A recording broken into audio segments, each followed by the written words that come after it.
Est-ce que ce soir, il s'est clairement planté? Non. Sur le gardien? Non. Parce que quand il change les joueurs de la fin, tu vois que c'est plus du tout la même équipe. Non, peu importe. Donc pour toi, non, il n'y a pas d'erreur. Non. Il faut prendre conscience que les Coupes d'Europe ont beaucoup changé cette année et que en gros, on joue 2 championnats en parallèle. Et c'était évident, et ça on l'avait dit dès le début de la saison, qu'à un moment, et notamment à partir de la 4e journée, et là on est dans la 4e journée, il allait y avoir des calculs. Et il faut qu'il y ait des calculs. Dimanche, Lyon retrouve le derby, on sait à quel point c'est important pour eux. Je m'y attendais pas, mais effectivement on a bien vu que c'était une équipe B, que donc en gros les gros joueurs étaient sur le banc, et probablement qu'il avait décidé, alors peut-être que si Lyon avait marqué et menait, on les aurait même pas tous vus, mais à un moment, comme Hoffenheim menait, on l'a vu, ils sont tous levés d'un coup, là, boum, et il a rentré tout le monde. Mais en rentrant tout le monde, moi je pense déjà qu'il a évité la défaite. Dans le classement, il est bien positionné. Oui, tout à fait. Enfin, l'OL est bien positionné. Même s'ils n'ont pas encore 9 points, qui peut être là. L'OL est bien positionné. Il faut être intelligent dans la gestion. On n'a peut-être pas toujours dit ça dans l'after, dans les années passées, mais attention, la formule a réellement modifié toute la donne pour moi. Et le championnat, surtout quand tu as le derby dimanche et que Edouard Gell a expliqué tout à l'heure, ils ne peuvent pas voyager cette nuit. Ils vont dormir là-bas. Ils vont voyager demain. On sera vendredi. Il va falloir qu'ils s'entraînent. Il y aura juste samedi et dimanche, tu as le derby avec tout ce que ça comporte d'émotions à gérer. Moi, je trouve que Pierre Sage a eu raison de faire ça. Et même à l'arrivée, le match, il a 2 doigts de le gagner, quoi. À la limite, c'est plus la fin de match. Est-ce qu'il faut chercher une erreur dans la gestion? Descamps, oui, il n'est pas extraordinaire comme gardien. Ouais, sur le dernier but, mais je ne sais pas si Perry la sort, cette balle. Sur le dernier but, certes, il peut, mais il est quand même masqué. Il est masqué, le ballon est un peu dévié. Il y a beaucoup de monde devant lui. Et il y a surtout Omari qui, de façon totalement hallucinante, lève le pied quand le ballon passe sous son pied devant le gardien. Bon, bref, c'est bizarre. Non, mais après, moi, pour le coup, je suis d'accord avec Daniel. J'allais prendre l'exemple du rugby avec leur doublon, même si c'est un peu autrement parce qu'il y a l'équipe de France, etc. au milieu. Mais je veux dire, il y a un moment dans les sports, quand il y a autant de matchs à jouer, on disait que, par exemple, Lille en est à son 18e match. 18 matchs, ils ont joué. Ils ont joué une saison entière de certains sports. Donc là, en l'occurrence, Lyon, c'est pas forcément le cas, mais ils ont quand même joué beaucoup. Ils enchaînent, ils ont un match important qui arrive.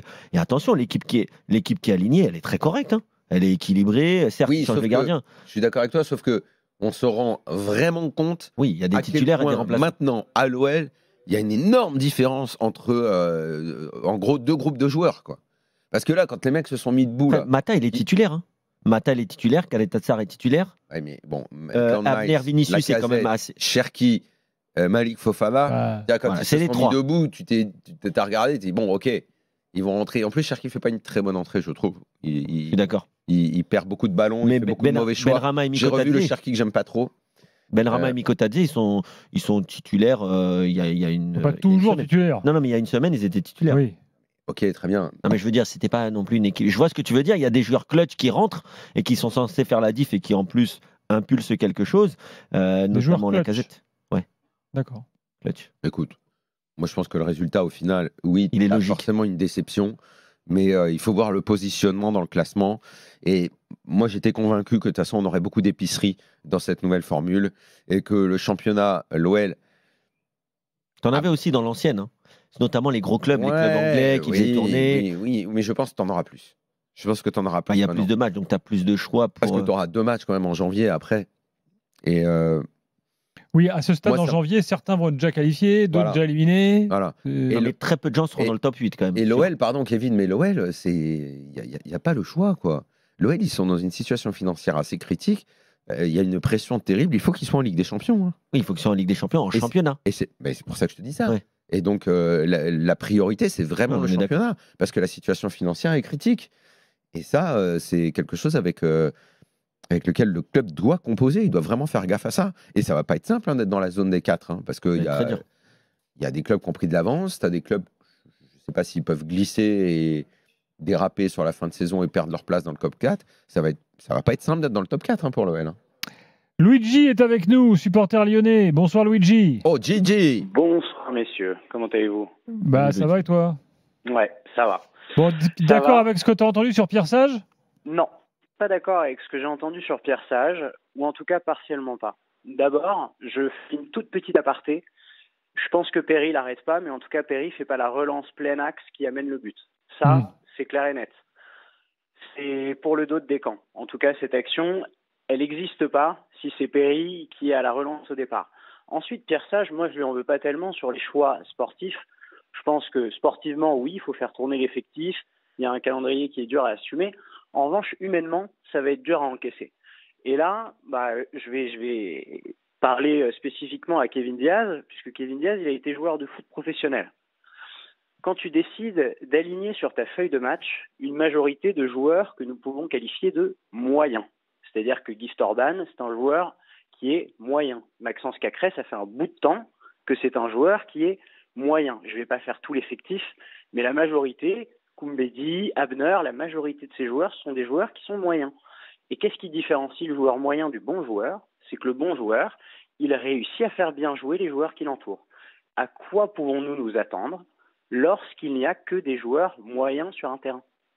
En réalité, si Pierre Sage il avait décidé de mettre 3 titulaires, ça ne nous aurait pas forcément affaibli tant que ça face à Saint-Etienne pour ce week-end. Il suffisait de mettre 3 joueurs capables de rendre à peu près meilleur leur entourage pour que ce match soit gagné. Et là où c'est grave en réalité, et franchement, je vais peut-être choquer Paulo Breitner en disant ça, mais c'est que je ne crois pas que cette année, Lyon ait affronté une équipe aussi faible qu'Offenheim. Je crois que cette année, Offenheim est l'équipe la plus faible contre laquelle nous avons joué. Et aujourd'hui, le fait de décider de ne mettre que des joueurs moyens, à part peut-être 1 ou 2 qui peuvent sortir du lot, c'est vraiment ce qui nous la met. Et en fait, Pierre Sage, oui, il fait des erreurs, humainement, il ne gère pas son groupe. Orban, tu ne vas plus jamais le revoir de la saison. Le gars, il n'est pas capable de faire un contrôle de tout le match. Les 2-3 fois où il a le ballon, Dieu, qu'est-ce que c'est poussif. C'est des joueurs qui ne vont pas réussir à s'en remettre. Koumbedi, comment il relève la tête après un match pareil? C'est pas possible. Et pourtant, si tu leur avais mis 1 ou 2 joueurs qui savaient se mettre disponibles, qui savaient intégrer les espaces, qu'est-ce que ça pouvait mieux se goupiller? Donc en fait, si je comprends bien, toi, tu aurais fait quelques ajustes, tu aurais mis 1 ou 2 titulaires de plus, quoi. Mais juste, est-ce que Luigi, tu me laisses te répondre dans le sens où on a dit qu'il y a 3 joueurs qui sont rentrés. Ok, les 3 joueurs ont été décisifs, Fofana, Lacazette, Cherki un peu moins, mais disons que dans l'animation. Mais l'avantage de faire entrer 3 joueurs, qui sont 3 joueurs titulaires, c'est 3 joueurs qui ont l'habitude de jouer ensemble. Tu crois que si tu mets Lacazette avec Orban et Benrahma, ils n'auront pas d'automatisme, on est d'accord. Alors que si tu fais rentrer 3 joueurs d'un coup qui, eux, ont des automatismes, t'impulses quand même quelque chose qui ressemble, tu vois, c'est comme si, voilà, les pneus, tu sais quel pneu tu vas mettre à ta voiture et tu sais quel réglage tu as avec ces pneus-là. Alors que là, si tu mélanges, c'est un peu compliqué parce que tu n'as aucune certitude, comme ça a été le cas. Tu vois où je veux en venir? Là, au moins, il a fait le choix. Voilà, je mets des remplaçants et après, je me laisse une carte en ayant des joueurs qui peuvent impacter dans les 30 dernières minutes et c'est ce qu'ils ont bien failli réussir à faire. Kevin, c'est que en réalité, tu as évidemment raison, on joue toujours mieux lorsqu'on a des automatismes, mais que si tu ne changes qu'1 ou 2 joueurs dans ton équipe, voire 3 ou 4, pas plus, ce sont des joueurs qui finalement arrivent à comprendre le tempo qui les entoure. Ça a été professionnel. Non, je suis d'accord. Faire 10 changements, puisque le seul titulaire ce soir sur le terrain, c'est Mata. En réalité, on peut pas le dire autrement, il y a un titulaire ce soir sur le terrain. Il y a Kaleta Tsar aussi quand même. Je crois que la charnière, ça va plutôt être Niakate Mata, moi, cette saison. Mais éventuellement, Kaleta Tsar. Bon, tu as un seul titulaire. Franchement, là, à partir de ce moment-ci, à quoi tu t'attends? Moi, je pense qu'il y a des joueurs, Cacré, ça fait des mois qu'il a la tête dans le guidon et tu l'envoies titulaire sur ce match-ci. Mais qu'est-ce que tu voudrais faire en fait? Tu voudrais que ces mecs-là ne jouent plus? Non, justement. Mais il voudrait qu'ils jouent par 3, 4. Non, mais excuse-moi, mais est-ce que tu prends quand même conscience que, en gros, ce match, on s'en fout en vrai? Oui et non, Daniel.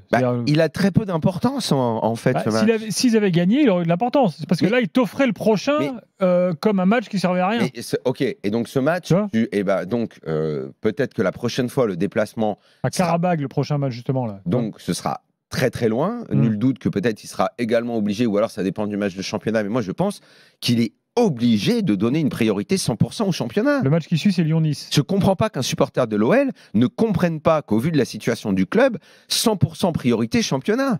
La Coupe d'Europe, de toute façon, tu vas te qualifier. Tu vas avancer dans la Coupe d'Europe. Le match nul de ce soir, au fond, c'est un bon résultat. En plus, tu marques dans les arrêts de jeu, tu peux même le gagner, ce match. Bon, il se trouve que le scénar à la fin est défavorable. Mais il n'y a pas de critique, il n'y a pas tellement à intellectualiser ce match, en vrai. Il est à relativiser. Moi, si je suis supporter lyonnais, mais moi, je suis déjà tourné sur le derby, j'ai envie de gagner dimanche soir, j'ai envie de remonter au classement. Il n'y a que ça qui compte, quoi. On va faire une évaluation lyonnaise dans quelques minutes, mais on a eu un auditeur, la Luigi, qui lui disait qu'il avait été très déçu par Hoffenheim, qu'il disait que c'est peut-être l'équipe la plus faible que Lyon a rencontrée cette année. T'as pensé quoi d'Hoffenheim ce soir, toi ? J'en pense que les statistiques ont été vérifiées. Matarazzo, le coach, se prend 2 buts par match et marque 2 buts par match, donc en moyenne. Donc c'est exactement ce qui s'est passé ce soir. Non, c'était pas un match terrible en effet d'Hoffenheim, qui est pas dans une grande période. On a fait un podcast avec Peter Seidler hier où on l'expliquait que moi j'étais pas un fan de ce coach qui jouit d'une grande popularité en Allemagne, qui s'exprime très bien, très gentil avec la presse. Il y a un peu un Pierre Sage dans son genre, parce que c'est un formateur, quoi. C'est pas un gars. C'est ça. Et en plus, c'est une carrière pro. Mais c'est aussi quelqu'un qui s'exprime très bien dans les médias, si tu veux. Il vulgarise le football, donc les gens adorent ça. Mais moi, il a la cote, quoi, tu veux dire. Il a la cote, mais je me pose toujours la question à savoir si c'est un bon coach ou un coach moyen, parce que aucune de ces équipes, sauf le Stuttgart 2020-2021, n'est stable. Lorsqu'on regarde ces équipes, il a toujours des effectifs assez impressionnants. Alors bon, pas comme les Lyonnais, mais un peu, il a fait tourner aussi, notamment devant, etc. Mais en fait, l'équipe B lyonnaise, elle ne doit pas exister face à un Hoffenheim avec cet effectif-là, normalement. Donc, tu mènes 1-0, ok, c'est quasiment une faute lyonnaise d'ailleurs pour l'ouverture du score. Et puis, tu as la fin du scénario, évidemment, parce que c'est une équipe qui ne sait pas garder un score, à l'image de ce qu'ils ont fait, encore un mauvais match contre St. Pauli le week-end dernier, alors qu'ils sortaient d'une bonne période. Mais en fait, l'Hoffenheim qu'on a vu ce soir est très mauvais. Mais moi, l'auditeur qui dit que c'est une mauvaise équipe, je lui conseille de regarder le match qu'ils ont fait à Porto, qu'ils vont perdre aussi 2-0. Mais ils font une très belle rencontre là-bas. Donc on a une équipe, encore une fois, qui est sur courant alternatif. Après, en même temps, Polo, quand même, sur les dernières années, on ne peut pas dire qu'en Allemagne, il y a des grosses défenses. En tout cas, sur les équipes qu'on voit en Coupe d'Europe, c'est souvent des équipes qui marquent et qui encaissent beaucoup de buts, de toute façon. Oui, mais ça, c'est le style de jeu allemand depuis 20 ans. Mais c'est ça, tu peux dire ça comme ça. Mais, parce que moi, je rigole toujours lorsque j'entends ce genre de truc. Parce que mais ça fait quand même du spectacle et c'est attirant pour, en tout cas pour le football de 2020. Ce soir, ouais, ça c'est la grande force, mais il faut aussi trouver un équilibre dans les équipes et pas systématiquement être vers l'avant et se prendre des buts parce que tu as des terrains incognita, comme je dis, c'est-à-dire des zones où il n'y a aucun défenseur et il suffit d'avoir une équipe un peu intelligente en face et tu mets ton ailier qui va à 200 à l'heure là-bas et il a 2-3 occasions pendant la rencontre. Donc ça, c'est toujours très dangereux de jouer comme ça. C'est le débat qu'on a en ce moment en Allemagne avec Vincent Kompany. On l'a avec Hansi Flick, évidemment, on l'a eu en Allemagne pendant longtemps. J'aimerais qu'il arrive en Espagne, ce débat-là aussi. Mais la deuxième chose, c'est de se dire, mais bon, d'un autre côté, on se fait plaisir en Allemagne. Mais peut-être qu'en Europe, ça fonctionne différemment. Mais en tout cas, le match de ce soir, honnêtement, il n'est pas d'un haut niveau technique. Moi, je suis assez déçu. Un peu comme Stuttgart Atalanta hier. Et puis, tu as une fin de scénario extraordinaire. Mais voilà, mais je suis... Okay. Voilà, j'ai pas grand-chose à dire, en fait, sur la rencontre. Ça tombe bien, on va s'arrêter là-dessus. On te retrouve dans un quart d'heure pour dire un petit mot de Francfort, notamment. De Marmouche.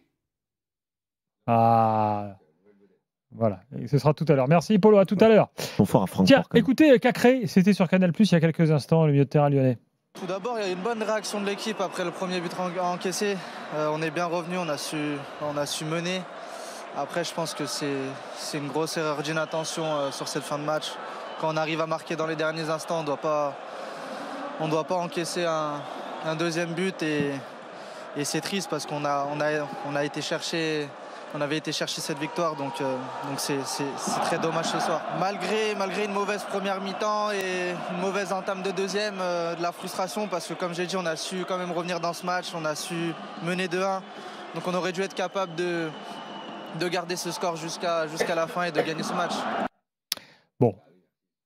Petite évaluation, les gars. Effectivement, il a raison, mais bon. Tout à l'heure, l'auditeur a dit Gift Orban, c'est pas top. Non, mais moi, Gift Orban, je ne comprends pas. Hein. Je ne comprends pas le transfert, mais depuis le premier match où je l'ai vu jouer. Franchement, je dis pas qu'il est nul, hein, mais franchement, je vois pas. Alors, je sais qu'il a fait une wonder season, comme on dit, c'est-à-dire qu'il a été exceptionnel pendant un an. J'adore quand Kevin il passe aux mots anglais, aux expressions US. Là, il nous a fait le wonder season, le joueur clutch. Ouais, J'adore. C'est Génération After. Et Moi, je donc, pense qu'il les prépare. Je pense que quand il vient dans sa voiture, il se dit soir, qu'est-ce que je vais leur sortir. Bien sûr. non, Bon, j'ai la Wonder Season d'Orban, donc en fait, il est pas. Oui, bah oui. Non mais t'as raison. comment quand t'es recruteur, parce qu'il devait signer en première ligue. Et finalement, il n'avait pas signé en première ligue comme Les par hasard. recruteurs qui font des erreurs, c'est l'histoire du foot. Hein. Oui, mais là, c'est une erreur à 25 patates quand même. Et entre lui, Je sais. Eli Wahi, notre ami Vitinha. Au PSG, il y a eu une erreur à 90. Hein. Oui, c'est vrai aussi. Non, mais bon, Il y en a voilà. eu Moi je d'autres. pense que Il y en a Gift pas eu Orban, en qu'une. tout cas, Mais je bon. sais pas si dans l'évaluation, c'est le Canada Dry, le joueur qui ressemble à un joueur de foot, mais qui n'est pas un joueur de foot. Tu peux le Mais mettre. je pense que je le mets en Canada Dry, moi, Bon, personnellement. par contre, il y en a un qui n'est pas le but de la casette, Ouais, il est exceptionnel. franchement. C'est un chouette but, mais attends, la Casette, record, le nombre de buts, machin, pas dire que depuis le début de la saison, il soit formidable. Donc, je suis très J'ai même content entendu qu'il marque Aurélien l'histoire. Tiersin nous dire qu'il s'est déplacé comme un tracteur.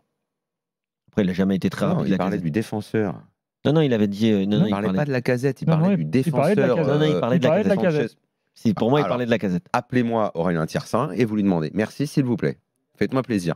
Appelez Il l'excellent. parlait du L'excellent défenseur Aurélien central Tiersin. d'Offenheim, qui a un nom. Star, Non, pas Star. qui a un nom de bouton d'acné. Non, Il a un nom de eh, camion, du coup, Star. Messi, Sanchez ou un truc dans le genre. Moi, je pense qu'il parlait de la On va Casette. l'appeler. Moi, je pense Chavez. Moi, je pense qu'il parlait de la casette. Ok, appelez Aurélien. Et Tu mets un petit resto Ouais, un petit billet. Un Hop, petit billet. j'envoie le petit billet. T'as un petit billet. T'es vraiment Moi, c'est malade. dans ce la soir, hein. canette. T'entends Allez hop, plus, c'est parti pour le petit billet. Appelez Aurélien. Benrahma. J'aimerais quand même, parce que Benrahma, Casper. bah, finalement, c'est quoi le dernier bon match de Benrahma avec Je Lyon? pense que c'était avec Brentford en Championship. Parce que franchement, Benrahma, il a fait quelques bons matchs avec West Ham, mais c'est très très difficile pour lui d'enchaîner les bonnes performances au haut niveau. Alors, il a eu une bonne période aussi en Angleterre, mais c'est vrai que moi j'aime beaucoup ce joueur. Moi, franchement, c'est un joueur, je l'avais découvert justement avec Brentford en Championship, impressionnant, il faisait tout, c'était Riyad Mahrez le gars. Et chaque fois qu'il touchait la balle, il y avait une différence.